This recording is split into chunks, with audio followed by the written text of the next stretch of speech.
What had happened for me, I was living a life of being addicted to porn. I was getting very good at lying about it because it was something that I did not want her to know. I thought I was protecting her if I would keep these things from her. When ultimately all I was doing was protecting myself and protecting the addiction that I had. If I confronted him on something, he would confess to that one thing, but nothing more.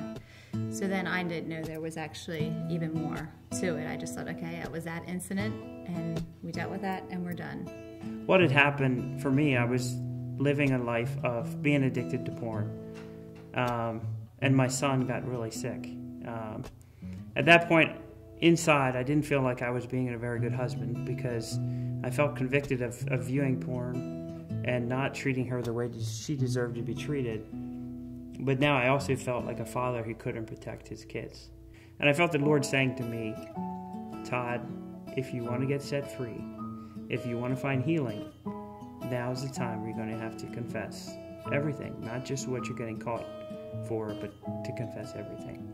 Honesty can be very painful. But the opposite of that would be to lie or to hide the truth. And the effects of that are much worse.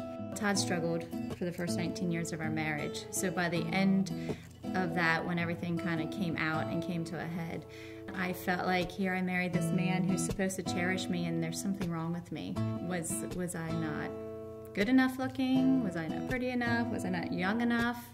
I think the illness of our son forced us to work together. It forced us to lay down a lot of hurts that I would have had towards Todd for that moment, and work together.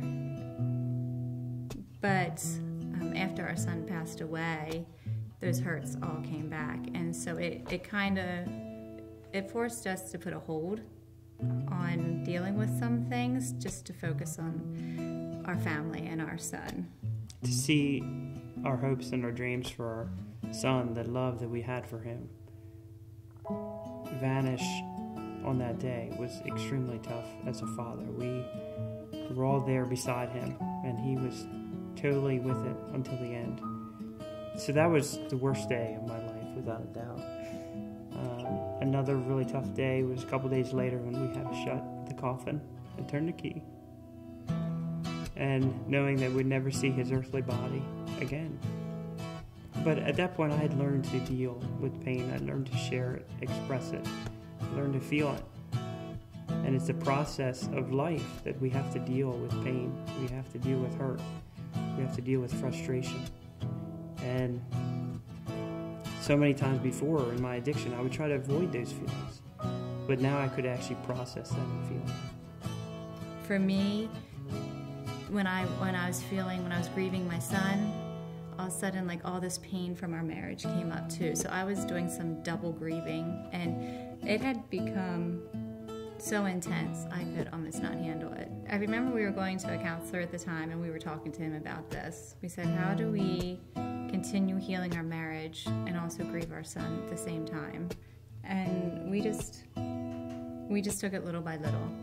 We started dating again. We started sharing our emotions with each other again. But I gave myself that grace that, Marie, you're really hurting and you're really crushed, and it's okay if you're mad, and it's okay if you're angry, and it's okay if you want to cry, and it's okay if you want to run outside and scream. I just gave myself grace to feel all those feelings and not felt like I had to do it perfectly. A church leader needs to be aware that sexual addiction is a real addiction. It's something that many individuals have to work through for a very long time until they find the healing. They need to be prepared for when the sexual addiction is confessed, that, whether it's a husband or wife who's living in that sin, the opposite spouse is hurting and has a long process of healing ahead of them. Statistics show that 70% of Christian men deal with porn addiction or deal with porn of some kind. But what other sickness would a pastor not address in his congregation if 70% of the congregation has this problem? It would be addressed every single Sunday. And there would be program after program to find healing for what 70% of people are dealing with. Well, if that's what the men in the church are dealing with, I think it definitely needs to be addressed.